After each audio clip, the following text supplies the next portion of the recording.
Non-resident Indians, NRIs, can invest in Indian stock markets, and the Indian government has established specific routes to make this process easy and regulated.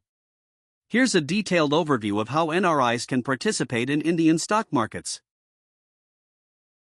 1. NRI investment accounts. Non-resident external (NRE) account. This is a rupee-denominated account where NRIs can deposit foreign currency, which is converted into Indian rupees. The NRE account is fully repatriable, meaning both the principal and interest can be transferred back abroad without restrictions. Non-resident ordinary (NRO) account. This account is used to manage income earned in India, like rental income, dividends, or pensions. The NRO account is partially repatriable, with limits on the amount that can be transferred abroad. Foreign currency non-resident (FCNR) account. NRIs can hold deposits in foreign currency, protecting them from exchange rate fluctuations. However, these accounts are generally used for fixed deposits rather than direct investments in Indian stocks. 2. Portfolio Investment Scheme, PIS. Definition: under the Portfolio Investment Scheme, PIS, NRIs can invest in shares and convertible debentures of Indian companies on a repatriation or non-repatriation basis. Bank requirements: NRIs must open a PIS account with an authorized bank.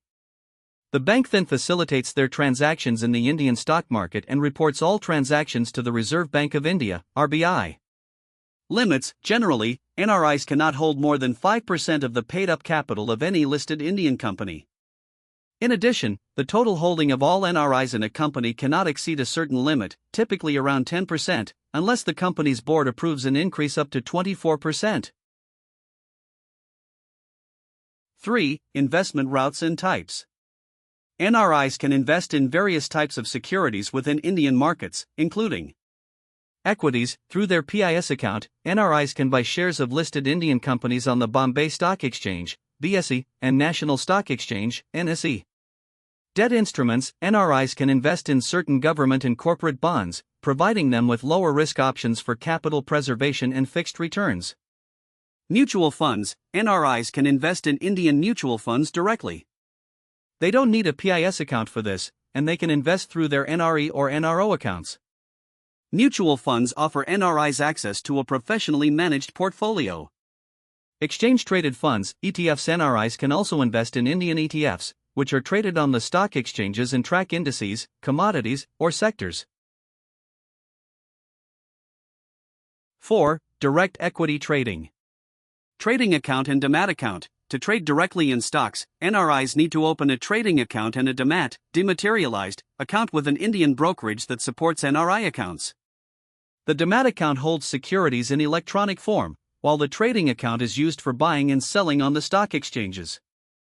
Broker requirements: some brokers offer specific NRI trading accounts that are linked to an NRE or NRO account. NRIs are not allowed to engage in intraday trading or short selling. They can only perform delivery-based trades, buy and hold. 5. Real estate investment trusts, REITs, and infrastructure investment trusts, INVITs. REITs and INVITs allow NRIs to invest in Indian real estate and infrastructure projects without directly owning property.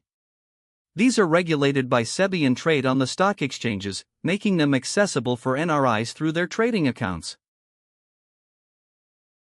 6. Tax implications for NRI investors. Capital gains tax: NRIs are subject to taxes on capital gains from Indian stocks. The tax rates depend on the holding period. Short-term capital gains, STCG. If stocks are held for less than 1 year, STCG tax is levied at 15%. Long-term capital gains, LTCG. For shares held for over 1 year, LTCG tax is 10% on gains exceeding 1 Indian rupee lakh per year. Dividend tax: dividend income is taxed at 20% with applicable surcharges and cess. Tax treaties: India has tax treaties with several countries to prevent double taxation, which can benefit NRIs in reducing their tax burden.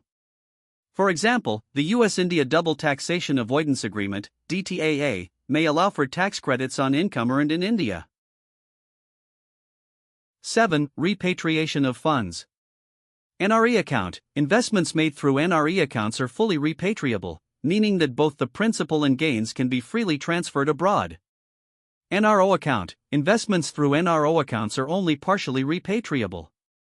There's a cap on repatriation, typically $1 million per financial year, subject to specific approvals and requirements. 8. Restrictions and compliance. Sectoral restrictions. NRIs cannot invest in some sectors, such as agricultural land and certain plantation businesses. Additionally, NRIs may face sector-specific limits for direct investments, especially in sensitive sectors. Compliance with FEMA. NRIs must comply with Foreign Exchange Management Act (FEMA) regulations governing foreign investments in India. FEMA regulates the entry and exit of capital to ensure market stability. KYC requirements. NRIs need to complete KYC (Know Your Customer) formalities before investing, including proof of NRI status, overseas address, passport copy, and other relevant documents. Summary. For NRIs, the Indian stock market provides various opportunities, from direct equity investment in mutual funds to REITs and INVITs. With options for both repatriation and non-repatriation, NRIs can tailor their investments to align with their financial goals and residency status. By complying with FEMA regulations, using authorized bank accounts, and understanding tax implications, NRIs can seamlessly participate in India's growing markets. Like and subscribe. Thanks for watching.